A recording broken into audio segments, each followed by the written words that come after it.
আসসালামু আলাইকুম। বিরিয়ানি রান্না করব, তার জন্য এখানে পেঁয়াজ বাটা আর পেঁয়াজ কুচি দুইটাই ভেজে নিচ্ছি। মোটামুটি ভাজা হয়ে আসছে, এখন আর কি মশলাটা দিয়ে দিব। এই তো আমি এখানে মশলাটা রেডি করে নিয়েছি বিরিয়ানির জন্য।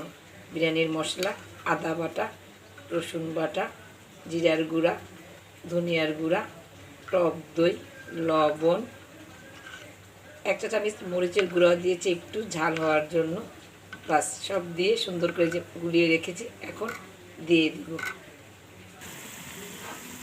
এটা এখন দিয়ে দিব। বিসমিল্লাহ বললাম, দিয়ে দিলাম। বাস, এখন ভালো করে মশলাটাকে একটু কষিয়ে নিব। কষানো হয়ে গেলে আমি মাংস দেব।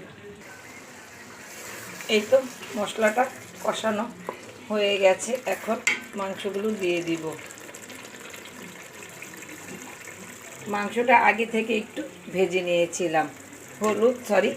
আদা, রসুন আর লবণ মাখিয়ে ভেজে নিয়েছিলাম।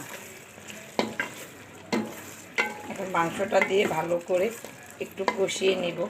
মাংসটা ভেজে নিলে কি হয়, মাংসটা ভাঙে না, একটু আস্তে আস্তে থাকে। আর যেহেতু ব্রয়লার মুরগি একটু নরম হয়, টুকরাগুলো একটু ভেঙে যায়। আমি টুকরাগুলো মিডিয়াম সাইজে করে নিয়েছি, খুব ছোটো একটা করিনি। ভেজে নেওয়ার কারণে একটু ভাঙবে না চিকেনের পিসগুলো, এভাবেই থাকবে। তাই তো এইভাবে করে একটু কষিয়ে নিব। আপনারা চেষ্টা করবেন মুরগির বিরিয়ানিটা করলে ব্রয়লারটা অবশ্যই একটু ভেজে নিতে, একদম কড়া না, হালকা একটা ভাজা দিয়ে নিতে। ভালো করে কষিয়ে নিব, ঠিক আছে? এই তো এখন চালটা দিয়ে দিব। চালটা দিয়ে ভালো করে একদম ভেজে নিব। ভালো করে একদম ভাজা ভাজা করে গরম পানি করে রেখেছি, গরম পানিটা দিয়ে দিব। এই তো পানিটা দিয়ে দিলাম। পানিটা আগে থেকেই গরম করে রেখেছিলাম। চালের পানিটা যখন সমান সমান হয়ে আসবে, আলুটা দিয়ে দিব। আমি আলুটা আগে থেকেই সামান্য হলুদ, একটু লবণ মাখিয়ে ভেজে নিয়েছিলাম। সাথে এই যে কিশমিশ আছে, কিশমিশটাও দিয়ে দিব। আর ঠিক যখন একদম বিরিয়ানিটা কমপ্লিট হয়ে যাবে, তখন আমি ঘিটা দিয়ে দিব। কি ঘিটা ব্যবহার করি আপনাদের সাথে শেয়ার করে দিচ্ছি। ক্যামেরায় বোঝা যাচ্ছে কিনা জানি না, চেষ্টা করছি বোঝানোর। আসছে না? এই তো এখন নিশ্চয়ই বোঝা যাচ্ছে। আচ্ছা, ঘিটা দিয়ে দিব 1 টেবিল চামচ পরিমাণ। দিয়ে দিব পেঁয়াজ বেরেস্তা। বেরেস্তাটাও রেডি করে রেখেছি এই যে আগে থেকে। আমি কিন্তু সবসময় পেঁয়াজ বেরেস্তাটা করে ফ্রোজেন করে রাখি। আজ হাতের কাছে নেই, একেবারেই শেষ হয়ে গেছে।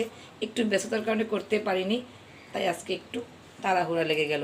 তো এই তো বেরেস্তাটা দিয়ে দিব, ঘি দিয়ে দিব, বাস শেষ। তারপরে 2-3 মিনিট চুলার উপরে রেখে নামিয়ে ফেলবো। পুরো বিরিয়ানির রেসিপিটা আপনাদের সাথে শেয়ার করে ফেললাম। সবাই আমাকে একটু বেশি বেশি করে সাপোর্ট করবেন, আমার পাশে থাকবেন। আপনারা অনেকেই আমাকে সাপোর্ট করছেন, অনেক কমেন্ট করছেন।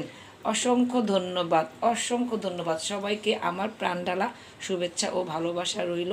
আমিও চেষ্টা করব আপনাদের পাশে থাকার জন্য। আপনারা আমার পাশে থাকবেন। আপনাদের সবাইকে আবারও আন্তরিকভাবে শুভেচ্ছা, ভালোবাসা।